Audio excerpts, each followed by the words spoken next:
Hello दोस्तों, इस video में हम लोग डिस्कस करने वाले हैं MSc zoology entrance syllabus Allahabad विश्वविद्यालय का। इसके पहले का जो मैं वीडियो बनाया था वो एमएससी बॉटनी का था, जिसमें कि कई सारे स्टूडेंट्स ने कमेंट्स किए कि सर एमएससी बॉटनी का जो है सिलेबस इसी प्रकार से जो जूलॉजी का सिलेबस है उसके बारे में भी एक वीडियो दे दीजिए, तो हम लोग उससे अपनी स्टडी को जो है अच्छी कर सकें। तो इस वीडियो में हम लोग डिस्कस करने वाले हैं एमएससी जूलॉजी एंट्रेंस एग्ज़ाम का जो सिलेबस है 2022 का यूनिवर्सिटी ऑफ इलाहाबाद का, उसके बारे में। ठीक है, इससे पहले अगर आप लोग चैनल पर नए हैं तो प्लीज़ चैनल को सब्सक्राइब कर लीजिए। मैंने बॉटनी का सिलेबस अपलोड कर दिया है, अगर आप लोगों ने वीडियो नहीं देखा है तो डिस्क्रिप्शन में मैं उसका लिंक दे दूँगा, वहाँ से जाकर देख सकते हैं।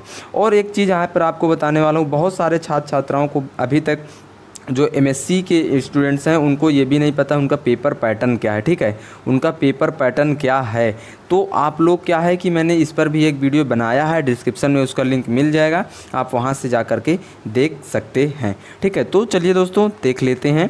यहाँ पर आप लोग देख सकते हैं ये यूनिवर्सिटी ऑफ इलाहाबाद की ओर से एक ब्रोकर जारी किया गया है पीजी का, जिसमें सारे जितने भी पीजी के उनके पास से सब्जेक्ट हैं उनके सबके सिलेबस, एंट्रेंस का सिलेबस रिलीज़ कर दिया गया है, चाहे एमए का हो, चाहे एमएससी का हो, चाहे एमकॉम का हो, सबका रिलीज़ कर दिया गया है। ठीक है, तो यहाँ पर पहली चीज़ देखिए आपको क्या है, नॉन कोऑर्डिनेट्स। पहला टॉपिक आपका है नॉन कोऑर्डिनेट्स। अब यहाँ पर सिलेबस के अंदर देखिए एक टॉपिक दिया गया है नॉन कोऑर्डिनेट्स, और नॉन कोऑर्डिनेट में जो जो चीज़ें आती हैं आपको सब कुछ पढ़ना है। नॉन कोऑर्डिनेट का क्लासिफिकेशन, उसके अंतर्गत जितने भी ऑर्गेनिज्म आते हैं, सारे मेन ऑर्गेनिज्म, जनरल कैरेक्टर्स, उनका क्लासिफिकेशन, ये सारी चीज़ें आपको पढ़ना है। ठीक है, फिर उसके बाद टेक्सोनॉमी आपको इसमें पढ़ना है, टेक्सोनॉमी एंड इवोल्यूशन, टेक्सोनॉमी और इवोल्यूशन आपको पढ़ना है। ठीक है, फिजियोलॉजी, अब एनिमल फिजियोलॉजी आपको इसमें पूरा इसमें डिटेल से पढ़ना है। एक्सक्रीशन, डाइजेशन, जितनी सारी फिजियोलॉजी के अंतर्गत टॉपिक आते हैं वो सारे यहाँ पर डिस्कस करना है। उसके साथ साथ आपको इसके बायोकेमिस्ट्री भी इसमें पढ़ना रहेगा। फिर उसके बाद आता है आपका प्रोटोकार्डेट एंड वर्टिब्रेट्स, यानी कि आपका प्रोटोकार्डेट्स एंड वर्टिब्रेट्स भी यहाँ पर, यानी कि कॉर्डेटा भी आपको यहाँ पर पूरा पढ़ना है, जो कि बीएससी सेकेंड ईयर में आपको पढ़ाया जाता है। ठीक है, अब यहाँ पर ये सारी चीज़ें इतनी होने के बाद आपको आता है स्पेशल टॉपिक्स। स्पेशल टॉपिक्स में आपको क्या क्या पढ़ना है, जहाँ से बहुत ही जूलॉजी के एंट्रेंस एग्ज़ाम में क्वेश्चन पूछे जाते हैं। ठीक है, इसमें देखिए स्फेनोडोन एज लिविंग फॉसिल। ठीक है, स्फेनोडोन को क्या कहा जाता है, एज लिविंग फॉसिल के नाम से जाना जाता है। तो आपको इसके बारे में पढ़ना है, इसका क्लासिफिकेशन पढ़ना है, जनरल कैरेक्टर इसके पढ़ना है, ये सारी चीज़ें आपको पढ़ना है। फिर उसके बाद बाइटिंग मैकेनिज़्म, इसको मैं थोड़ा सा और जूम कर देता हूँ तो आप लोग को आसानी होगा।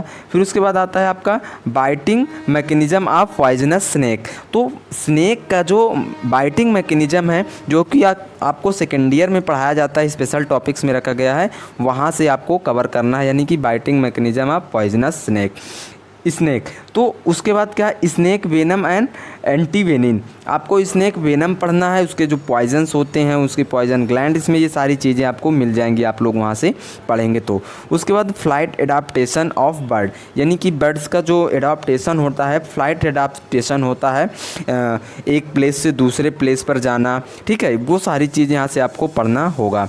एक्वाटिक मैमल्स, यानी कि एक्वाटिक मैमल कौन कौन से हैं उनके बारे में आपको डिस्कस करना है, जैसे कि आपका ब्लू व्हेल हो गया, वो भी एक एक्वाटिक मैमल ही है। ठीक है, तो इस प्रकार से और भी इसके एग्जाम्पल हैं, उनके बारे में आपको यहाँ से डिस्कस करना है। दूसरा यहाँ से आपका आता है जो नेक्स्ट टॉपिक हुआ है animal distribution and ecology. Very most important topic आपका यहाँ से हो जाता है इकोलॉजी। ठीक है, एनिमल डिस्ट्रीब्यूशन आपको पढ़ना है, उसके साथ साथ इकोलॉजी। ये सारे टॉपिक्स जो हैं बहुत ही इंपॉर्टेंट है, ये आप जान लीजिए जितने दिए गए हैं। फिर उसके बाद आता है आपको जेनेटिक्स। जेनेटिक्स में आपको सारी चीज़ें कवर करना है। जेनेटिक्स मीन्स जितना भी जेनेटिक्स में आपका सिलेबस था आपके बीएससी के अंडर में, वो सारी चीज़ें आपको कवर करनी है। एंड देन आता है आपका सेल बायोलॉजी। सेल बायोलॉजी में आपको सारी चीज़ें कवर करना है, like type of cell, cell excretion, जितनी भी सारी इसके अंतर्गत आते हैं सारी चीज़ें, सेल ऑर्गेनेल्स, ये सेल डिवीज़न, ये सारी चीज़ें आपको इसमें कवर करनी रहेगी। ठीक है, सेल ऑर्गन्स की जो जितने सेल ऑर्गेनेल्स होते हैं उनकी डिस्कवरी, उनका फंक्शन, उनका फॉर्मेशन कैसे होता है, ये सारी चीज़ें आपको वहाँ से डिस्कस करनी होगी। जब आप लोग सेल बायोलॉजी सेकेंड ईयर में पढ़े होंगे तो वहाँ पर सारी चीज़ें आपको पढ़ाई गई होंगी, तो वहाँ से आपको डिस्कस करना है। नेक्स्ट टॉपिक आता है आपका मॉलिक्यूलर बायोलॉजी। मॉलिक्यूलर बायोलॉजी भी काफ़ी एक इंटरेस्टिंग सब्जेक्ट है, आप पढ़ेंगे अच्छे से तो समझ में आता है। एंड जेनेटिक इंजीनियरिंग ये भी आपको पढ़ाया जाएगा थर्ड ईयर में मे बी, ठीक है। फिर उसके बाद इकोनॉमिक जूलॉजी, ये भी थर्ड ईयर में आपको पढ़ाया गया होगा, इकोनॉमिक जूलॉजी, ठीक है। एंड इन्वायरमेंटल बायोलॉजी, ये भी आपका जो है इन्वायरमेंटल बायोलॉजी आपकी मे बी सेकेंड ईयर में या थर्ड ईयर में कुछ जो भी है। और डेवलपमेंटल बायोलॉजी ये भी आपका जो है थर्ड ईयर में है। एंड इथोलॉजी ये भी थर्ड ईयर का है। तो इथोलॉजी में आपका एनिमल बिहेवियर, ये सारी चीज़ें डिस्कस की जाएंगी। तो ये आपका जूलॉजी का सिलेबस था दोस्तों। अगर आपको किसी और पीजी के में आपका किसी भी सब्जेक्ट का सिलेबस चाहिए, उसका डिस्कशन, तो आप लोग कमेंट बॉक्स में ज़रूर बताएं और इस वीडियो को सभी दोस्तों तक अपने शेयर ज़रूर करें, ठीक है। सो इस वीडियो में इतना ही दोस्तों, मिलते हैं नेक्स्ट वीडियो में, तब तक के लिए बहुत बहुत धन्यवाद।